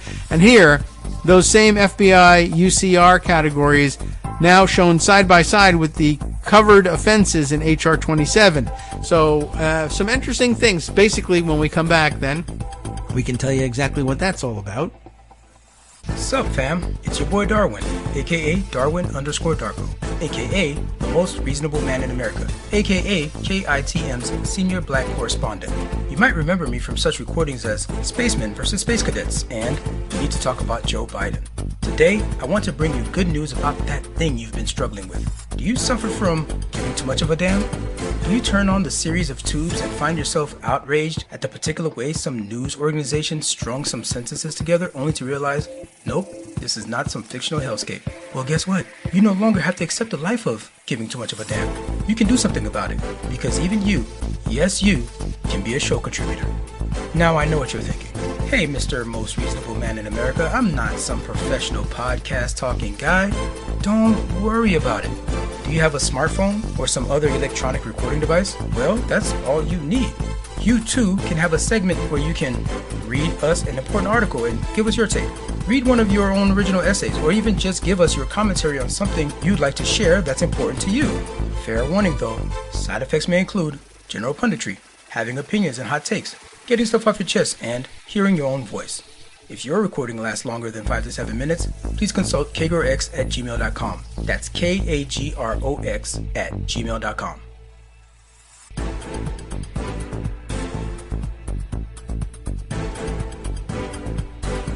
Welcome back now. Okay, there we are. I have the button working again. Welcome back to the show. And you know what show it is, and the music's over, so it's awkward to do that now. Let's go back to, to what Ira was saying about this H.R. 27 Prosecutors Must Prosecute Act, or whatever the heck they decided to call it. Prosecutors Need to Prosecute Act. Must is a lot shorter, but you save a word, never mind. So what's going on here? Basically, he takes a look at the fact that, well, remember, this is about forcing local prosecutors and DAs to report to the Department of Justice and to Congress about what crimes they don't prosecute, the numbers of times they either plead someone down or just decline to prosecute. But they don't mean all crimes, apparently. They have a list. Now, already, of course, everybody is supposed to report on this stuff because the FBI already puts together the Uniform Crime Reporting Program. But they categorize all the different kinds of crimes about which they collect statistics. And apparently this bill has some very specific interests. And maybe more to the point, some very specific crimes that are excluded from the requirements. We want to know about all the crimes that aren't prosecuted except the following, and the following, I guess, are pretty interesting. So, as Ira puts it, let's see. These are, by name, the violent crime and property crime categories for which the FBI collects statistics from law enforcement agencies across the country under the Bureau's Uniform Crime Reporting Program. That's UCR. And here's a chart. that he takes a screen grab of. There are offense categories for murder and non-negligent manslaughter, rape, which has an asterisk, by the way, which reads down at the bottom that beginning with the 2013 data year, the term forcible was removed from the offense title and the definition was changed. That's a note from the FBI, and it's an important one when you're discussing the issue of rape. Next up, robbery, aggravated assault, burglary, larceny, theft, motor vehicle theft, and arson. These are the ones in the chart, anyway, for this segment that they accept reporting on. And here, those same FBI UCR categories are now shown side by side with the covered offenses listed in H.R. 27. First question, why does the Republican bill require local prosecutors to report their statistics on these crimes differently? That's the first question, but his is much more specific, because what you'll notice is that H.R. 27 and their list of covered offenses, we demand reporting to the FBI about the following offense categories: murder and non-negligent manslaughter, which is exactly the same as the FBI already collects in its UCR reporting. But you remember that asterisk, rape, right? H.R. 27, for whatever reason, puts the word forcible back in it. They're Todd Akening themselves straight back into forcible rape, and that it's not legitimate rape unless it's forcible. It's an archaic usage, and it's weird that I'm sure that they think, well, we're getting out of this stupid politically correct stuff. We're going back to the old school definition of rape, which they don't collect statistics on because rape is rape and they collect statistics on rape now.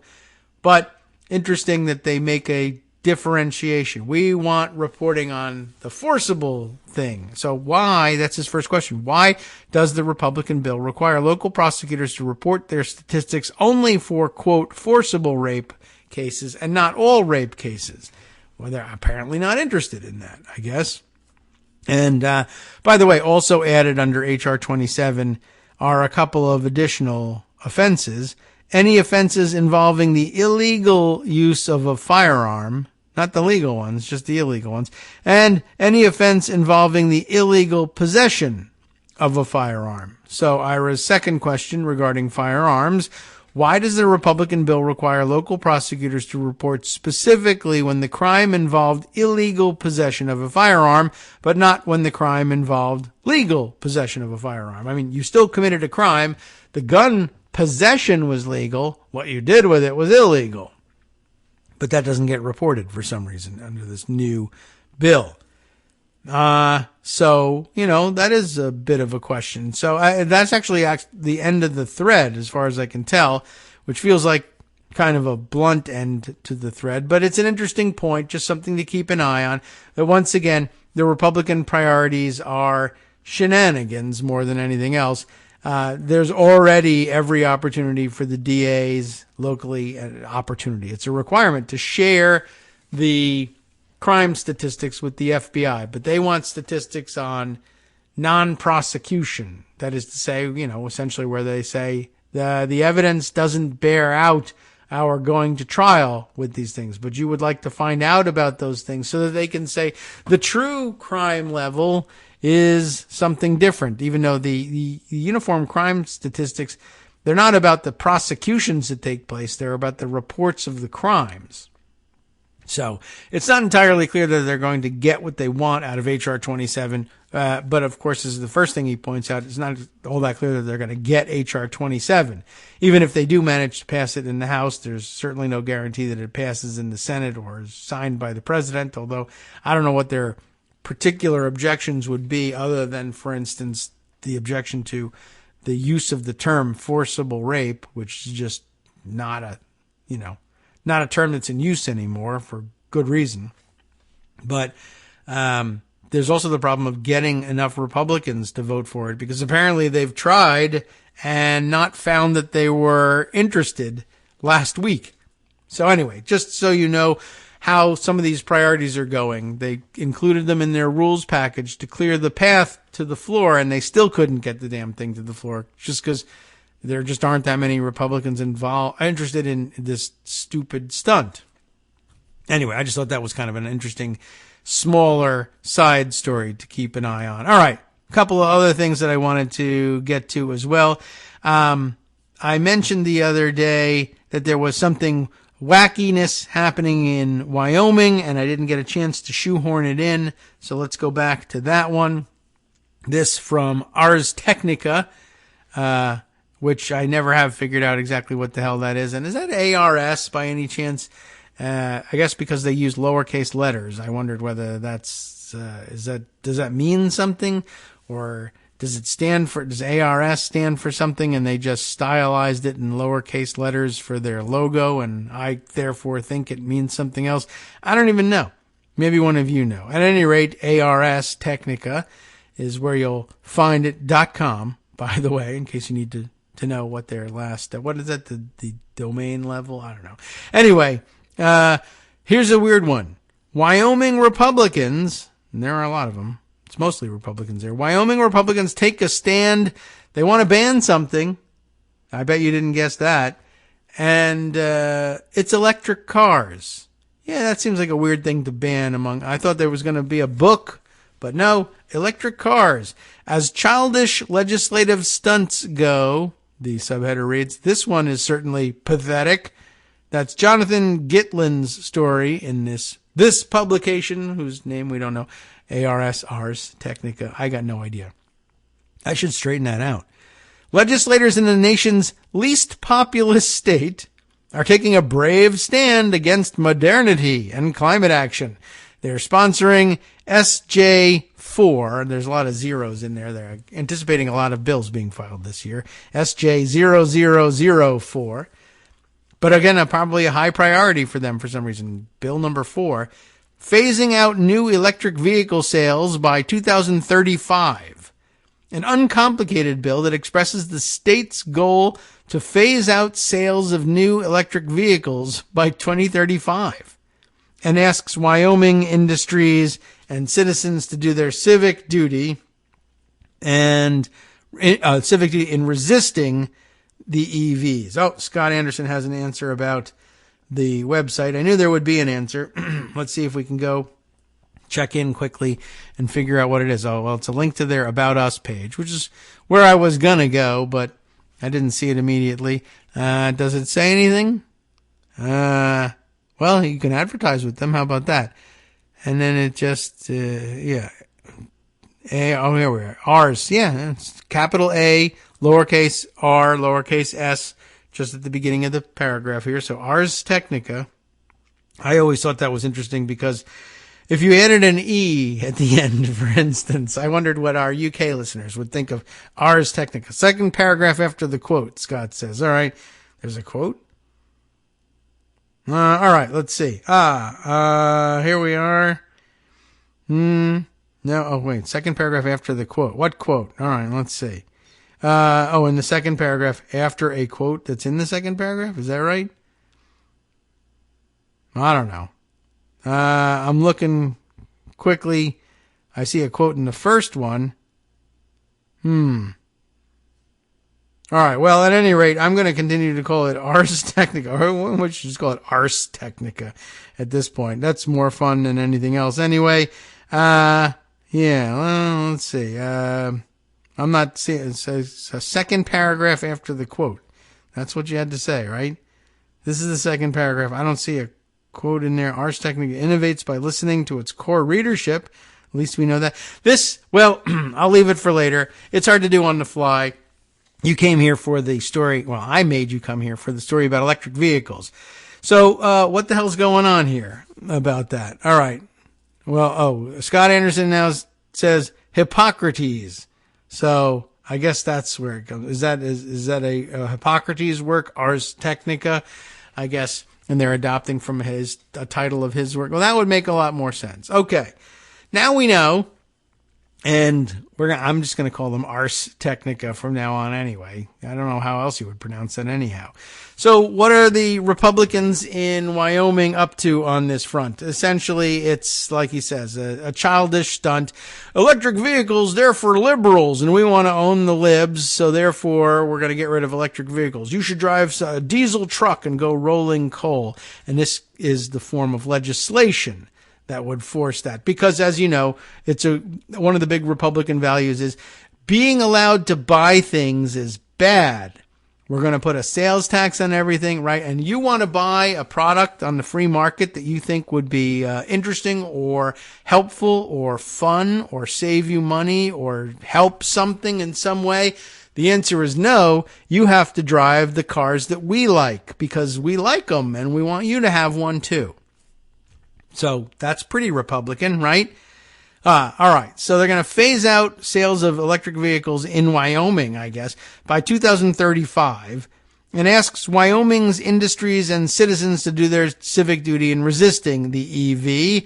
Copies of the resolution would be sent to the White House, leaders in Congress, and the governor of California, which is terrible, and we have to stop that, California.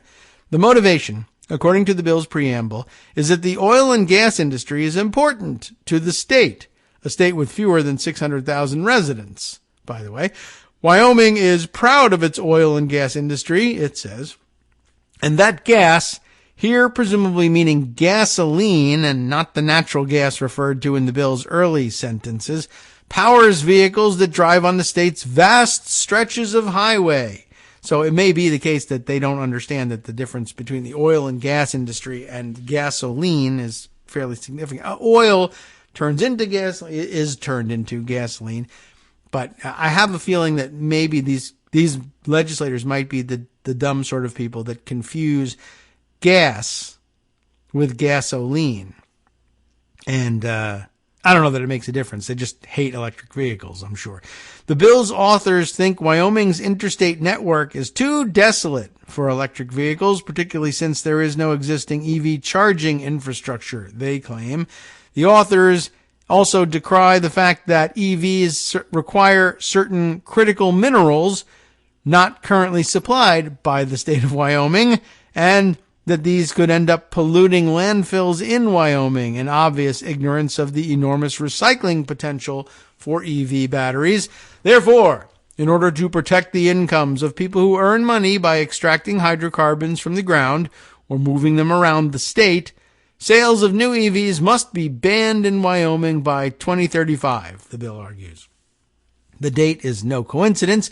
2035 is the year by which California wants to phase out sales of new internal combustion engine-powered vehicles, and the same year when U.S. President Joe Biden wants at least 50% of all new vehicles sold in the U.S. to be EVs. Next section here sounds like projection to me. Let's see what's going on here. The politics of resentment come through loud and clear from the bill's primary sponsor, State Senator Jim Anderson. Anderson told the Cowboy State Daily that if successful, Wyoming's legislature would inform the rest of the world that if you don't like our petroleum cars, well, we don't like your electric cars. But even if the bill passes, I mean, it's important to pass that message on. You know, everyone needs to know what people in Wyoming think about that, even if people in Wyoming don't think that.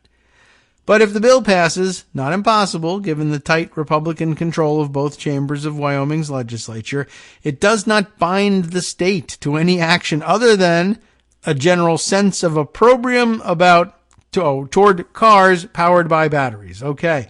Indeed, the Cowboy State Daily quotes State Senator Brian, well, I don't know how he pronounced it, but it's certainly spelled as Brian Boner. I mean, that's B-O-N-E-R, right? Bonner? Does he try to escape? I mean, would that be too obvious? If your name is B-O-N-E-R, like everybody knows, as ridiculous as it is, that name is Boner. Do you think you go around saying, no, it's Bonner? Well, why don't you have two N's? Like, change it to two N's. I'm just curious. I mean, he may not do that. There was a Saturday Night Live sketch. I don't know how long ago, 90s, I guess. Was that what it was? And they did this joke. Well, somebody's, I guess, their last name was spelled ASSWIPE.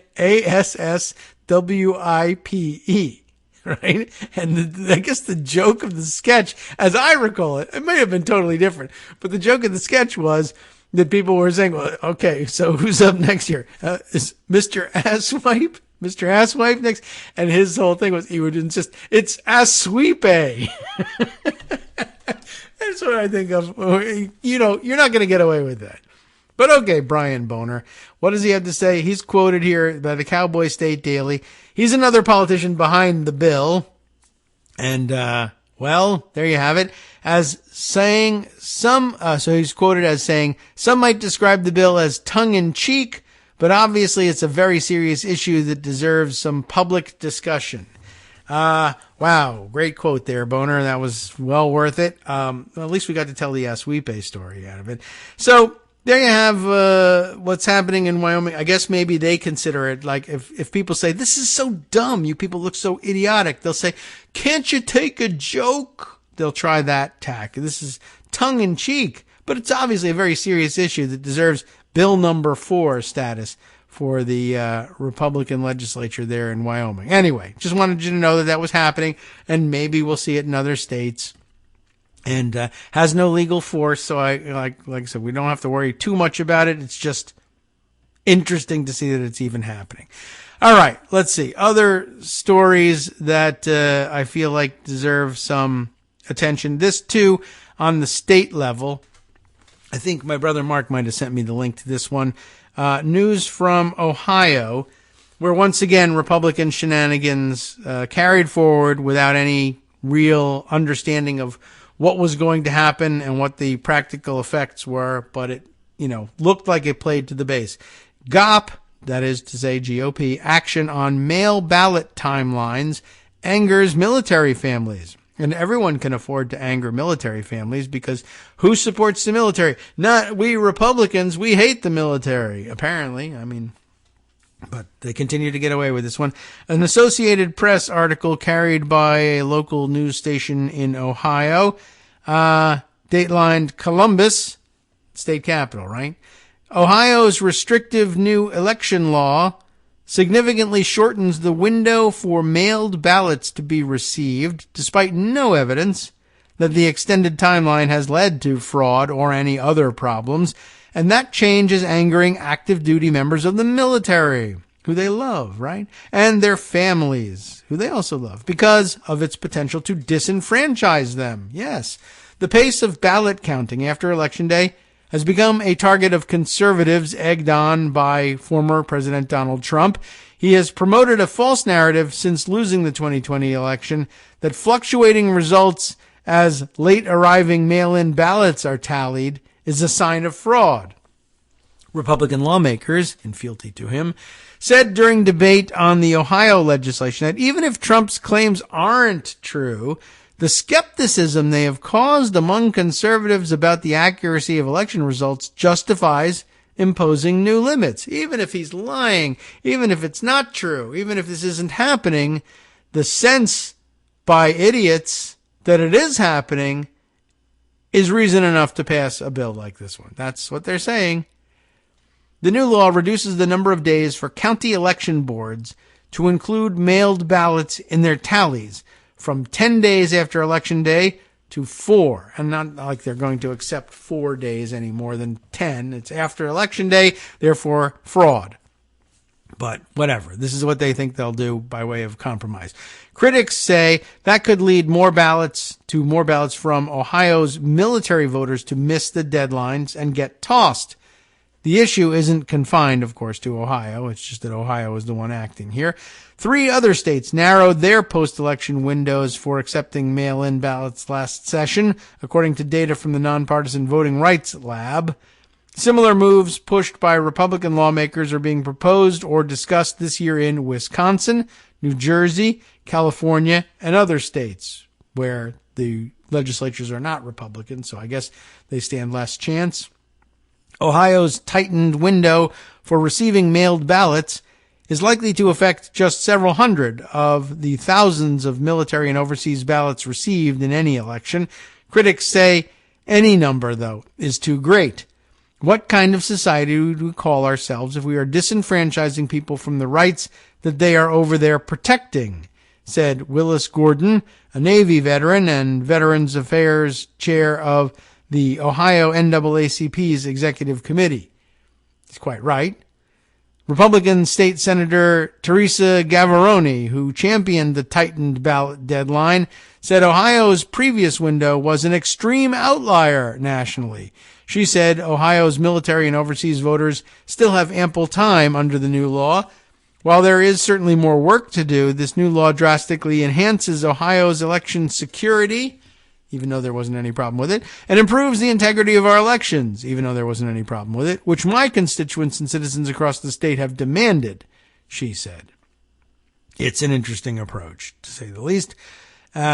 Republicans' claims that Ohio needs to clamp down in the name of election integrity run counter to GOP officials' glowing assessments of the state's current system, because they run it. Ohio reported a near-perfect tally of its 2020 presidential election results, for example, and fraud referrals represent a tiny fraction of the ballots cast. Board of Elections data show that in the state's most populous county, which includes the capital of Columbus, 242 absentee ballots from military and overseas voters were received after Election Day last November. Of that, nearly 40% arrived more than 4 days later and would have been rejected had the new law been in effect. In 2020, a federal survey administered by the U.S. Election Assistance Commission found that Ohio rejected just 1% of the 21,600 ballots cast by overseas and military voters within the 10-day time frame in place. That compared with 2.1% nationally, a figure attributed mostly to voters missing state ballot deadlines. All states are required to transmit ballots to registered overseas and military voters at least 45 days before an election, or as soon as possible if the request comes in after that date. Former State Representative Connie Pillich, an Air Force veteran who leads the Ohio Democratic Party's outreach to veterans and military families, rejects arguments that the relatively small number of affected ballots is worth the trade-off. These guys and gals, all right, stationed overseas, living in the sandbox or wherever they are, doing their jobs, putting themselves in harm's way. You're making it harder for them to participate, said Pillich, who led an unsuccessful effort to have GOP Governor Mike DeWine veto the bill. I can tell you everyone I've talked to is livid and upset, she said. Those familiar with submitting military ballots said applying for, receiving, and filling out a mailed ballot requires extra time for those who are deployed. Postal schedules, sudden calls to duty, even extra time needed to consult family back home about the candidates and issues are factors. Ohio's new law sets a new deadline 5 days earlier for voters to request a mailed ballot, a move supporters say will help voters meet the tightened return deadline. Neither the Ohio Association of election officials, nor the state's elections chief, Republican Secretary of State Frank LaRose, asked lawmakers to shrink the 10-day window. Aaron Ackerman, a lobbyist for the election officials group, said the 7-day post-election window called for in an earlier version of the legislation was a compromise the county election directors decided they could live with. They felt the vast majority of the ballots have arrived within 8 days, he said. The group opposed making the window any shorter on the grounds that voters, including those in the military, would be disenfranchised. Research by Voting Rights Lab shows Ohio joined 3 other states, Republican-controlled Arkansas and Iowa and Nevada, where Democrats held full control at the time, in passing laws last year that shortened the post-election return window for mailed ballots. 5 states strengthened theirs. They're not strengthened, they're weak, really. They're weakening them, weakening protections for ballots by shortening the time. Nationwide, a little more than 911,000, how do you like that number? 911,000 military and overseas ballots were cast in 2020. Of those, about 19,000, or roughly 2%, were rejected, typically for missing the deadline. The Secure Families Initiative, a national nonpartisan group advocating for military voters and their families, is trying to push state election laws in the other direction toward broader electronic access to voting for service members and their families. Kate Marsh-Lord, the group's communications director, said they were deeply disappointed to see DeWine sign the Ohio bill. In fact, I'm an Ohio voter, born and raised in Columbus, and I've cast my Ohio ballot from as far away as Japan, she said. HB 458 sets out to solve a problem that doesn't exist, and military voters will pay the price by having their ballots disqualified. Marsh-Lord, currently in South Carolina, where her husband is stationed in the Air Force, said mail sometimes took weeks to reach her family when they lived in Japan. Even if I were to get my ballot in the mail a week ahead of time, a lot of times with the military postal service and the postal service in general, there are delays, she said. So that shortened window doesn't allow as much time for things that are really out of military voters' control. She said it's even more challenging for active duty personnel deployed in remote areas.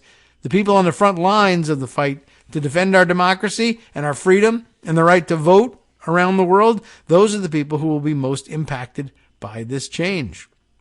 Absolutely true, but doesn't shame Republicans any. They think they're going to get what they want out of it.